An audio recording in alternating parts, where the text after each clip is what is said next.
Hi everyone, this is Tim Ard and welcome to this edition of Along the Forest Apps Road. I'm very pleased to be here with you today and have a unique topic to discuss today. And I had a comment was sent in by Tim L. And this came into our YouTube site at Forest Apps. And Tim has made several comments and things over time. He's a professional operator. I think that more or less he is trying to keep up with safety and production at the same time. And he wrote in and had a neat topic that he kind of outlined here.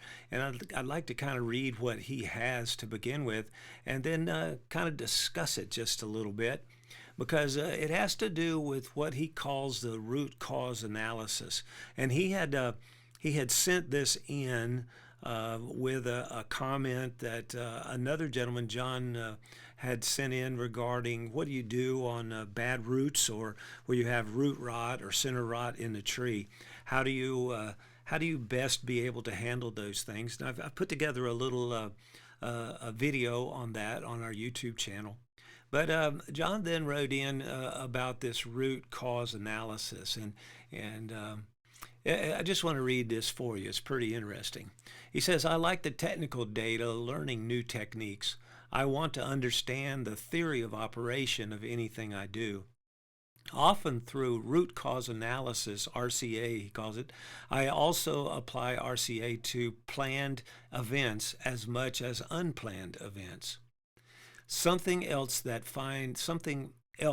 I find interesting and often forget about is how much fatigue and lack of sleep affects safety. One of the safety trainings I had covered sleep and exhaustion.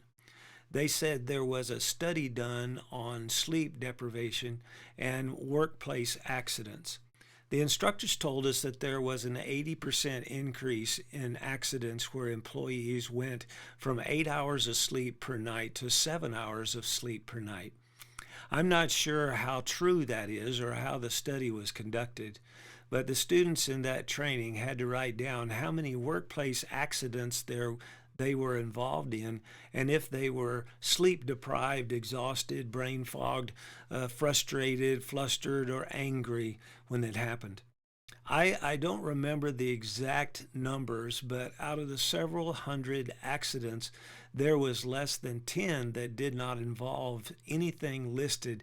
And it surprised me how many accidents there were when people were frustrated, angry, or flustered. Stuff that can be dealt with by recognizing it and stepping away for a few minutes to calm down and gather thoughts and information. I know every time I've gotten hurt or broke something, lack of sleep or exhaustion was involved. And several times I did not feel tired or exhausted, but I was running on a very little sleep schedule. Sleep can never be replaced, and there's no healthy way to substitute sleep. The only cure for lack of sleep is sleep. I tell you, Tim, that's pretty good thought process. I like that RCA. I know that from the standpoint of like truck drivers and those kinds of things, that's how the Department of Transportation kind of come up with, having a 14-hour rest period after 14 hours, I guess, having a rest period for truck drivers because it does. It's, as they say, driving buzzed is kind of the same thing as drunk driving. And so as we start to get real tired, where you get foggy, and more or less it's very hard to control our senses and our motor manual skills. And I would have to say you're exactly right when it comes to that and chainsaw operation. It's so important that we not work out there fatigued. When we get tired, we need to sit down, take a little break, and kind of rejuvenate, get some water, whatever it takes, maybe sleep, to be able to get back in the groove again. And so it's a unique thing to kind of think through here. And I guess one thing is also taking time to more or less plan and then reevaluate our plans have a lot to do with being able to work more consistent with less fatigue. So many times when we do get frustrated, it's because something didn't go the way that we pictured it to. And so when we think through it from that standpoint, we're able to bypass a lot of that frustration if we have a good, clear plan of what we're going to do. I tell this to trainees quite often. What's the first thing that you have to do if somebody says or tells you to do something, like you're operating the chainsaw or whatever, they stop you and they say, here, cut over here or cut over there or do this way or do this that way. What's the first thing that you have to do?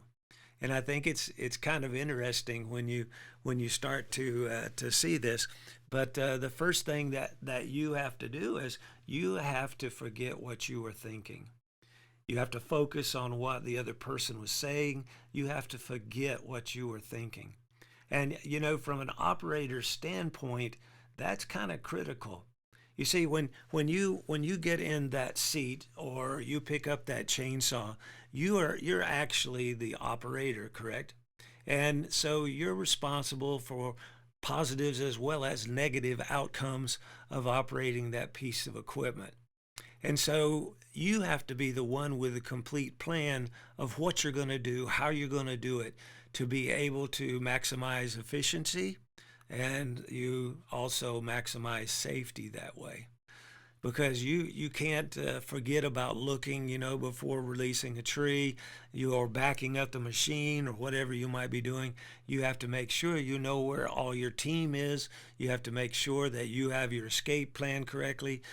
All these things are part of it. And so, when you pick up that piece of equipment, you're the one responsible for it. And so what I suggest oftentimes is that if a supervisor or coworker says, hey, how about doing it this way or that way, is that you need to stop. If you don't understand exactly what they're talking about, that's the time to discuss it. We have to be able to stop and analyze what they said and forget what we were thinking and see if their plan is better than ours. And if you have other parts of the plan that you had chosen for a specific reason, then that would be how you do that. So it's so important that we take and look at the process of the planning and then adapting those things.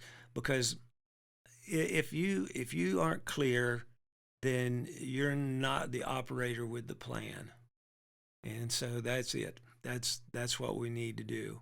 We need to make sure that we're understanding the plan, understanding what somebody else has asked us to do to complete the task.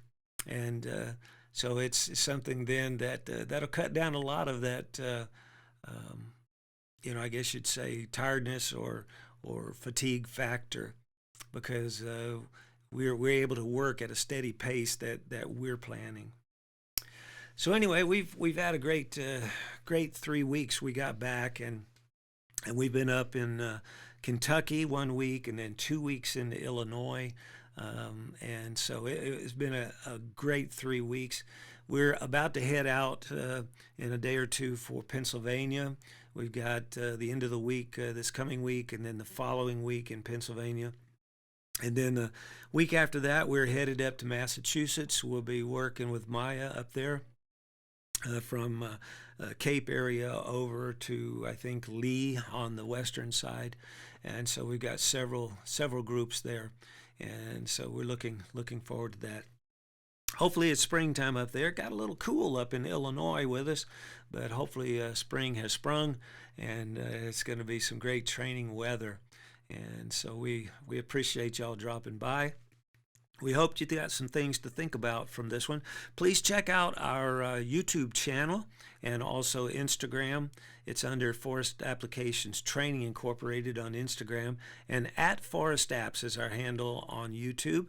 Got a lot of information I've recently posted, and please subscribe, tell those around you, pass along the information, whether it be for our podcast series or for our YouTube series. So thank you all. We hope to see you along the Forest Apps Road, and this is Tim Ard wishing you good sawing.